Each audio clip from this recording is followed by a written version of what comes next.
Hello, I'm Maya. Henry. Welcome to Relatively Rich Life. Today we are going to be discussing the dangers of RVing. Before we get into the video, I want you guys to leave a comment below if you've ever been in a terrifying storm while in your RV. We would love to hear your story. Devil's backbone. Yeah, we've been in a pretty scary situation. I'll put that one up here just in case you're curious. So just in the past couple of weeks, we've been inundated with stories on the news and on YouTube of people's RVs being destroyed along with campgrounds being destroyed by Mother Nature. There was the flooding at Zion National Park, which was insane. I don't know if you guys have seen pictures of that, but it was pretty horrific. There have been a few RV fires reported lately in the news. Just yesterday, Hurricane Elsa came through and completely demolished a campground in Georgia. Actually, I think it was a tornado that was spawned by that hurricane, which is just horrific. And then also the Adventure Bandits. They had a pretty serious event that happened to them recently with a tree falling on their brand new RV. We'll also put that link in the description because we actually learned quite a few things from watching that video as well. So safety is one of those things that we kind of don't think about that much. And as a camper or RVer, it really is something that you need to take seriously because you could end up in a life or death situation in a matter of seconds. As a matter of fact, the reason we're at home actually shooting this video and not at the Outer Banks is because we're taking precautions due to this Hurricane Elsa that's blowing through the Northeast. Yeah. We had some really cool plans for this weekend, but we decided to stay home, cancel it. We didn't want to take any risk while this storm is passing through. And I think one thing to keep in mind, especially when it comes to hurricanes and trailers, Henry and I lived in Florida for a long time. 12 years, Yeah, something like that. One thing that we learned throughout that process of dealing with hurricanes is that everyone seems to focus on the eye and the cone of uncertainty, but actually, while those areas do tend to be very dangerous, the outside of a hurricane actually can be just as dangerous. The right front part of the storm is actually the most dangerous when it comes to tornadoes, and that's actually what we experienced for our first major hurricane in Florida. There were so many tornadoes. So again, that was one of the reasons we decided to stay home and play it safe. So let's say you find yourself on the road and there's a major storm brewing and you don't have access to your sticks and bricks. You may be a full-timer or you just may be too far deep into your trip to turn around and go home. What are some things you can do to keep you and your family safe? Number one would be watch the forecast, right? Exactly. The obvious choice. Yeah, the obvious choice is definitely to follow the news, follow the forecast. Luckily, your house is on wheels. So if you're ahead of the weather, you could just, change your plans. And the thing is, you need to monitor not only your destination, but also monitor your route towards your destination. And that's one of the reasons I like going on cruises, because when there's a storm, if you're cruising in the Caribbean, the boat literally just takes a different route. So we could do the same thing as RVers. Absolutely. Monitoring the wind, the rain, and the overall travel conditions can prevent you from getting into a situation where your RV may tip over and to prevent sway.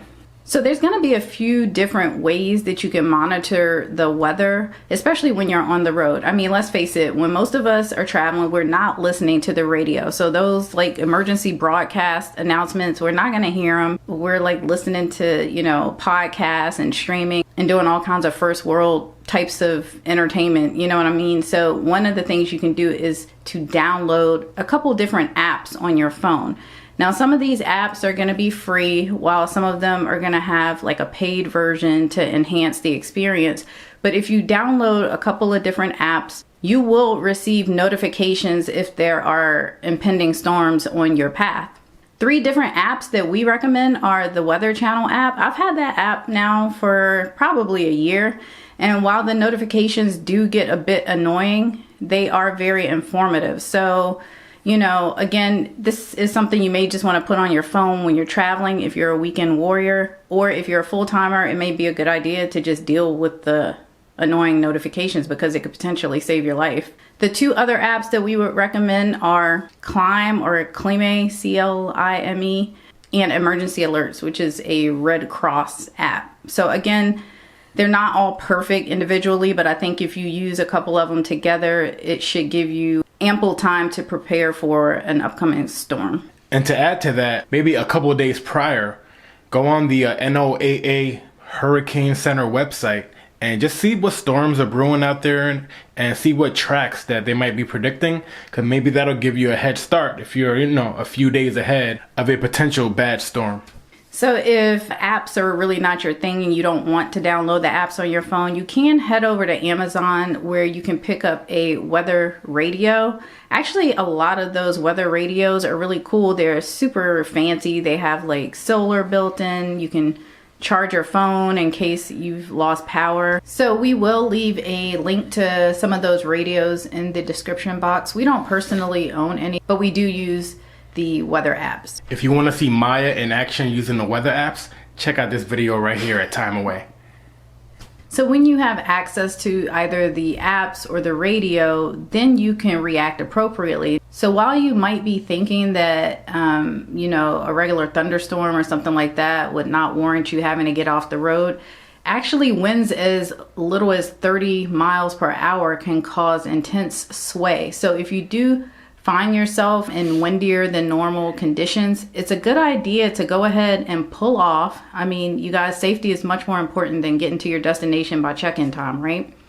Pull off the road, and you're gonna wanna park near like a larger building that can block the wind from hitting your RV or your travel trailer. Yeah, that's a great tip. And also remember, a lot of these really bad storms are pretty fast moving, so you won't be sitting for long. So as long as you're patient enough, pre-plan ahead, especially if you know if there's rocky weather coming, just leave a couple hours early. And if you got to pull over, just pull over, because in a few minutes that storm will probably pass, and then you can get back on your journey. Exactly. Now, let's say you are in a windy condition and you are parked at a campground like we referenced earlier, the Adventure Bandits.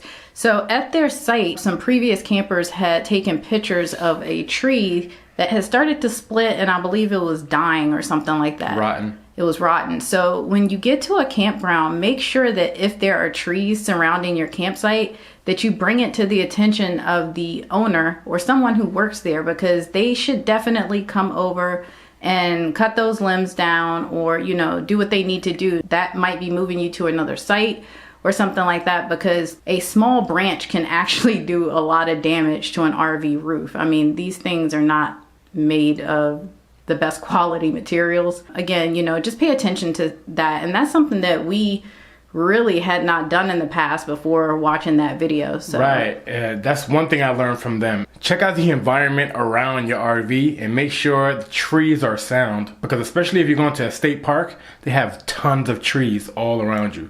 So just observe real quick, and always remember that you are always going to be your best advocate. You know what I mean? Don't rely on the campground. Do your due diligence. Exactly. So while you're camping, you're all set up, you're, unhitched. Is that it? Unhitched.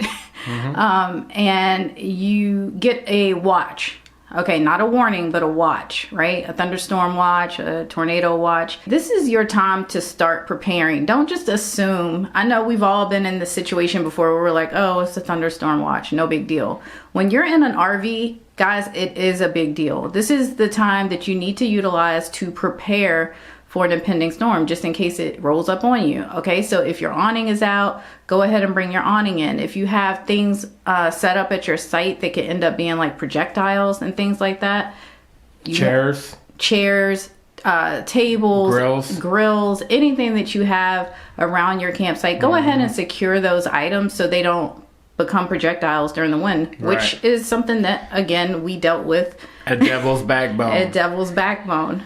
Again, if you have kids, this is a time to discuss your escape plan. If for whatever reason you need to get out of your RV, or you're trapped in the RV due to a tree falling or something like that, discuss with the kids how to get out of the emergency exits and things like that. Keep in mind, guys, that RV is an aluminum tin can. The only thing it's protecting you from is getting wet.